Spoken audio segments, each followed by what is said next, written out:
अभी तक किसी भी रेड में एक पैसा नहीं मिला। मनीष जी के यहाँ रेड मारी, संजय सिंह जी के यहाँ रेड मारी, सत्येंद्र जैन जी के यहाँ रेड मारी, एक भी पैसा नहीं मिला। हमारे यहाँ रेड मारी, मात्र 73,000 रुपये मिले। तो वो इस सो कॉल्ड शराब घोटाले का पैसा है कहाँ? अरविंद जी ने कहा है कि इसका खुलासा वे 28 मार्च को कोर्ट के सामने करेंगे। सुनीता केजरीवाल उसी कुर्सी और मेज पर ये मैसेज दे रही थी जहां से अरविंद केजरीवाल दिल्ली वालों को संबोधित किया करते थे। तो क्या उनका ये संकेत है कि अब सुनीता ही केजरीवाल की सत्ता संभालेंगी? क्योंकि दिल्ली हाई कोर्ट ने अरविंद केजरीवाल के बाहर आने के रास्तों पर फिलहाल फुल स्टॉप लगा दिया है। लंबी सुनवाई और दलीलों के बाद हाई कोर्ट ने केजरीवाल को अंतरिम राहत देने से साफ इनकार कर दिया। अब तो ये स्पष्ट है केजरीवाल भ्रष्ट है। जिस दिन माननीय न्यायालय ने जब ये दोबारा गए थे और उसी दिन स्पष्ट कर दिया था कागज देखने के बाद कि जाइए जांच में सहयोग कीजिए, उसी दिन तय हो गया था कि अरविंद केजरीवाल की भूमिका इस पूरे घोटाले में क्या है। और जिस तरह का प्रपंच आम आदमी पार्टी के नेता रच रहे हैं, जैसे जैसे इसकी पत्ती खुलती जाएंगी, इन सबको मुंह दिखाना भी भारी पड़ने वाला है। करप्शन के इस खेल में अब गिरफ्तारी, रिहाई और इस्तीफे की लड़ाई चल रही है। बीजेपी कुर्सी छोड़ने के लिए दबाव बना रही है, तो केजरीवाल हर उस दरवाजे को खटखटाना चाहते हैं जहां से वो बाहर आ सकते हैं। इसीलिए तो दिल्ली हाई कोर्ट में दाखिल अपनी याचिका में अरविंद केजरीवाल ने क्या कुछ दलीलें दी और उसके बाद सुनवाई के दौरान दिल्ली हाई कोर्ट ने उस पर क्या टिप्पणियां की। अब जरा उसे भी तफसील से जान लीजिए कि आखिर कोर्ट रूम में क्या कुछ हुआ। केजरीवाल के वकील ने उनकी ओर से दावा किया कि गिरफ्तारी ने मेरे आधारभूत और मानवाधिकारों का हनन किया है, जिस पर कोर्ट ने टिप्पणी करते हुए कहा कि न्याय का तकाजा है कि कोर्ट सभी पक्षों को पर्याप्त मौका दे।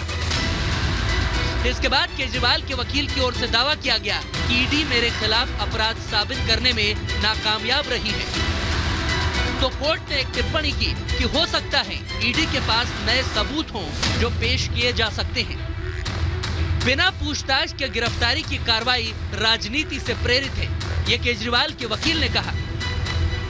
कोर्ट ने एक टिप्पणी की कि गिरफ्तारी की वैधता पर बिना विचार किए रिहाई पर कोई फैसला देना संभव नहीं है। केजरीवाल ने एक और दलील दी कि ईडी की कस्टडी से मेरी तुरंत रिहाई हो और रिमांड को भी रद्द कर दिया जाए। तो दिल्ली हाई कोर्ट ने टिप्पणी की कि हिरासत से रिहाई पर फैसला लेना जमानत देने जैसा होगा और ये वो फिलहाल नहीं कर सकते।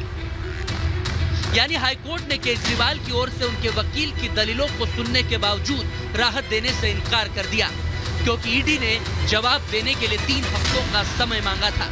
हालांकि ईडी से 2 अप्रैल तक कोर्ट ने जवाब मांगा है, जिसके अगले दिन यानी कि 3 अप्रैल को फिर दिल्ली हाई कोर्ट में इस मामले पर सुनवाई होगी। आज एक और झटका लगा है अरविंद केजरीवाल आम आदमी पार्टी और उनके ड्रामेबाजी को, उनके प्रोपेगेंडा को हाई कोर्ट की तरफ से जब कोई राहत देने से इनकार कर दिया है। उल्टा अब तो supreme court, high court, lower court, चाहे मनीष सिसोदिया हो, संजय सिंह हो, विजय नायर हो, किसी को राहत नहीं दे रहा। ना कोई केस क्वॉश कर रहा है, ना वो इस तर्क पर यकीन कर रहा है जो आम आदमी पार्टी कहती है कि कुछ नहीं मिला, चवन्नी तक नहीं मिली।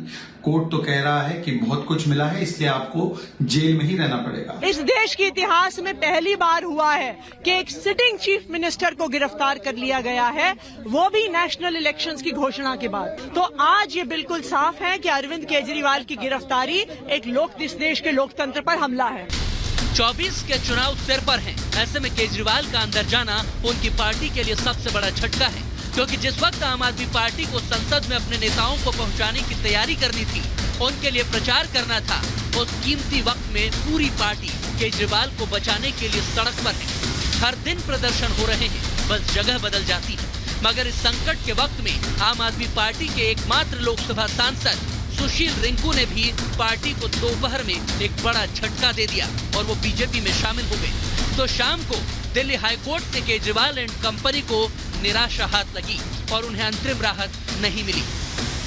आज रेगुलर कोर्ट में भी जाए, कोर्ट ने किसी तरीके से इंटरवीन करने से मना कर दिया। एक बहुत स्पष्ट है, ईडी ने दिल्ली के सबसे बड़े घोटाले वाले, सबसे भ्रष्ट और जिसने बच्चों को शराब परोसी, नशा परोसा, दिल्ली को नशा दिया, ऐसे मुख्यमंत्री को अरेस्ट किया है, जो कि जस्टिफाई है, कानून के दायरे में की। अरविंद केजरीवाल जी जो दिल्ली के मुख्यमंत्री हैं, उनकी गिरफ्तारी हुई है, तो पूरी ताकत के साथ दिल्ली, पूरा देश और पूरे दुनिया के अंदर इस गिरफ्तारी के खिलाफ आवाज उठ रही है।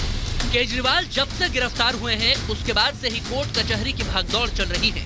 हाई कोर्ट में सुनवाई हो चुकी है, तो अब केजरीवाल की रिमांड खत्म होने वाली है। इस मामले में राउस एवेन्यू कोर्ट में सुनवाई होगी।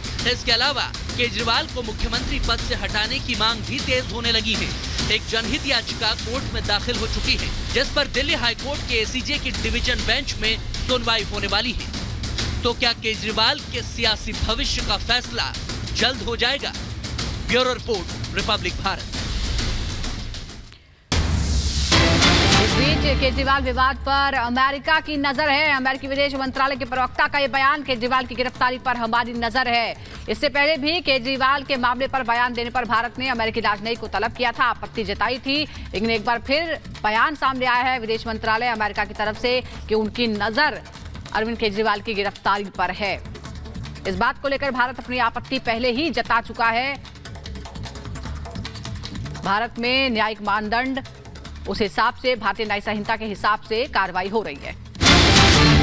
एक और बड़ी खबर इससे जुड़ी हुई, गोवा के 4 आप नेताओं को समन भेजा गया। जी हां, दिल्ली के ईडी ऑफिस में पूछताछ के लिए नेताओं को बुलाया गया। गोवा चुनाव में पैसे को लेकर अब पूछताछ होगी। चुनाव में वसूली का पैसा लगाने का आरोप लगा है। शराब नीति की आड़ में वसूली गई रकम को चुनाव में लगाने का आरोप है। आप गोवा अध्यक्ष अमित पालेकर को समन भेजा गया है। गोवा चुनाव में 45 करोड़ की रकम पर पूछताछ होगी। तो देखिए, शराब घोटाले की जांच की आंच जो है गोवा तक पहुंच गई है और अब गोवा के 4 आप नेताओं को ईडी ऑफिस दिल्ली पूछताछ के लिए बुलाया गया है। तो चर्चा लगातार हो रही है शराब घोटाले के मामले में। पहले ही मनीष सिसोदिया, संजय सिंह और उसके बाद मुख्यमंत्री अरविंद केजरीवाल गिरफ्तार हो चुके हैं। अब ये जांच की आंच गोवा तक पहुंच गई है, क्योंकि कोर्ट में ईडी ने यही बताया है कि एक बड़ी रकम गोवा चुनाव में खर्च हुई थी और अब गोवा के आम आदमी पार्टी से जुड़े 4 नेताओं को समन भेजा गया है। पूरी रिपोर्ट आपको दिखाते हैं।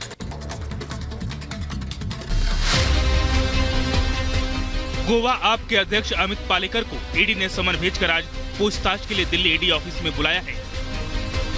ईडी का आरोप है कि आपने अपने गोवा चुनाव अभियान में लगभग 45 करोड़ रुपए की अपराध की आय का इस्तेमाल किया था, जिसमें कथित तौर पर साउथ ग्रुप द्वारा दी गई 100 करोड़ रुपए की रिश्वत शामिल थी।